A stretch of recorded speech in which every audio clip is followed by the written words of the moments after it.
friends. Happy Friday. Happy Friday. So I was listening to one of our podcasts, because I do too, because I need reminded sometimes, dang, get off me.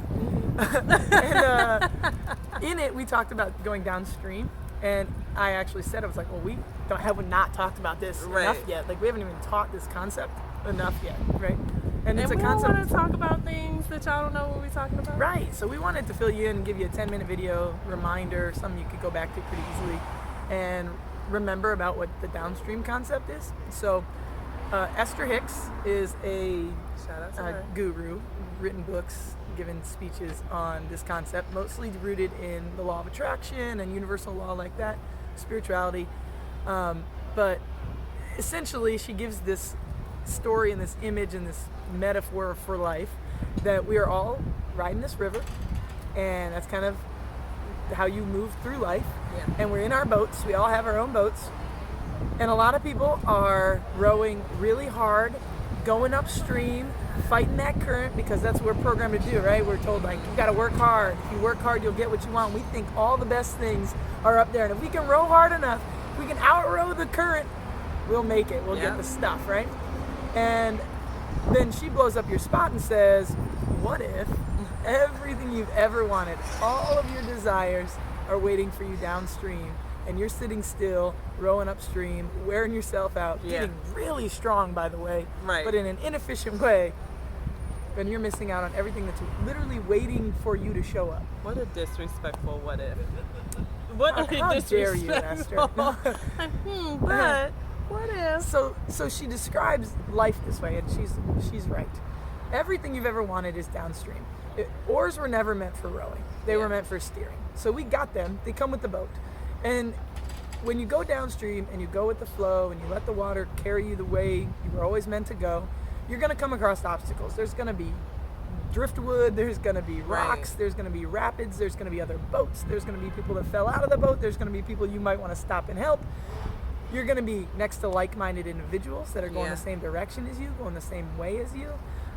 And all along the way, you're going to be like, oh, there's that thing I wanted. Let me put that in my boat. Oh, there's that thing I wanted to do. Let me stop and do it. Oh, there's that person I was supposed to meet. Let me go ahead and grab them and we'll ride together. That's where everything is waiting for you. And when you start to go that direction, you'll start to see it come to you. And you'll feel there will be discomfort. There will be things to overcome. But it won't be the discomfort of resistance. It will be the discomfort of stretching, right? Yeah. And being like, oh, wow, I'm moving really fast, and there's definitely a stick in front of me. How am I going to slow this thing down so I don't run into it? That's a good enough obstacle. That's enough. You're going to get stretched. You're going to become better. Yeah, that's what I was thinking, actually, is like, it's hard enough to go downstream. Like, you don't have to make it any harder by trying to go upstream. Like, it's already hard enough. And it's sufficiently interesting. hard. I actually know people that would prefer going upstream. The uncertainty of downstream is the discomfort, right? Yeah. There is certainty of going upstream. I'm you've going to already row passed really it. hard, and I'm not going to go anywhere. Like, the scenery literally is not going to change because I'm not going to be able to outrow this current. Yeah. So at least I know what I'm getting. I'm getting a current. Right. I got it, and I'm going to work really hard. I'm not going to achieve much, but here I'll be, and I'll be safe. Yep. So there's like, you're actually settling in that space Yeah. with certainty instead of making progress and dealing with the uncertainty of that progress. Yeah. Which is healthier. You're settling when we talk for the about familiarity and just for, like, not having to change, not having to grow. You don't have to be different. Yeah, you You know don't what's have to be coming. different because it's. I'm just gonna stay right here.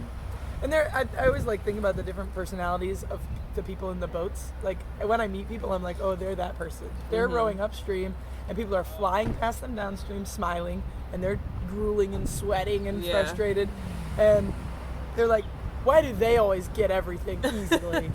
Look at them, life just so easy for them. You can actually make the choice to turn that boat around, bro. Yeah. And go with them and Yeah. do the same thing and deal with obstacles like they do as they come and make progress. So I think about those people. I also think about the people that are in their boats and they're like, look at those. They're just weak and they don't know how to work hard and they're never going to have anything because in their they're life going because they don't know downstream. how to. They're quitters. Are they? Right. Yeah, I mean, I think with your last example, where people think that, oh, they're weak or they're lazy because they're not working as hard, I think we've started to see a shift with as more and more generations, like younger generations, are sort of like changing the way that we do things, we are making things easier for ourselves in a lot of ways. We're not subscribing to like the mores that we had before that said that you know have to work hard to be successful, like, or to be deserving, which I Right. think is a really big issue. I Right. had a player come to me one time, and she wondered why she wasn't playing. And she's like, I'm in the gym all the time. And I'm like, you are in the gym all the time. And she's like, I don't understand why I'm not getting more playing time. And I was like, because it's not your skills that need work, it's your head. And you can be in the gym all you want, and if you but working hard does not get you what you want. Believing you deserve it is what gets you what you want. And so here's where working hard can get you what you want. If you're somebody that thinks working hard equates to success, and if I don't deserve it, then you better work hard, because it's the thing that makes you believe you deserve it. Yeah. Now, if you don't believe that in all of your hard work you're still worthy, quit working so hard. You're going to work hard to no successful end because you still don't believe you deserve it. Right. I know people that work really hard and get what they're working for. Yeah. I know people that don't work hard at all and get what they want. I know people that work really hard and don't get what they want. Yeah. So the key is not working hard, obviously. It's believing that you deserve the thing you're trying to achieve. And if working hard is how you believe that, I encourage you to go work hard. Yeah. If working hard is not enough to make you believe you deserve it, stop spinning your wheels and work on believing you deserve it. Yeah. Work hard at that. Yeah, because until that is the common thread in you, you're not going to achieve what you want. And if you believe you deserve what you want, it almost doesn't matter what you do, because you believe you'll get it, and so it will come to you. You will attract it, because that's downstream. Yeah. You are going downstream. When I think about going upstream, I think about resistance. So like when you are choosing resistance, instead of choosing flow and things that just flow. Again, that doesn't mean that there aren't obstacles when you're flowing, but just you're not choosing resistance. That means you're choosing to go downstream. Yeah. When when you're working hard, as an example, when it's like, oh, if I didn't have to work hard at it, then I'm not deserving of it. You're just resisting it coming easier to you. Yeah. And you don't need to do that. And I would never convince somebody that believes hard work is how they deserve things that they shouldn't work hard, because I want you mostly to believe you deserve it. Right. So if that It's helps mostly you, about please that. take that avenue. I would never tell you not to. In our podcast, they actually said that neither path is easy or effortless. It's just one, the discomfort is resistance, which is non-progressive. You're just going hard against the brick wall, right? Yeah. The other is flow with obstacles, but progress. Yeah. Right? So things are popping up and you're getting past them, and then new things are popping up. So the discomfort is the stretch. Right. Having to learn new lessons all along the way, repeat some old ones, get better, grow. Whereas resistance is the same lesson over and over again. I'm not getting anywhere, but I'm working my tail off. Yeah.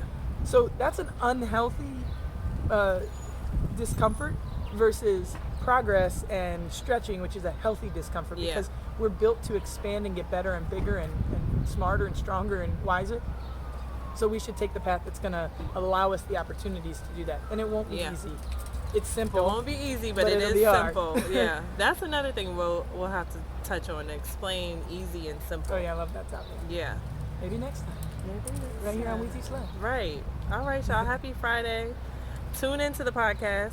That was Love and Patience. yeah, both self-love and patience.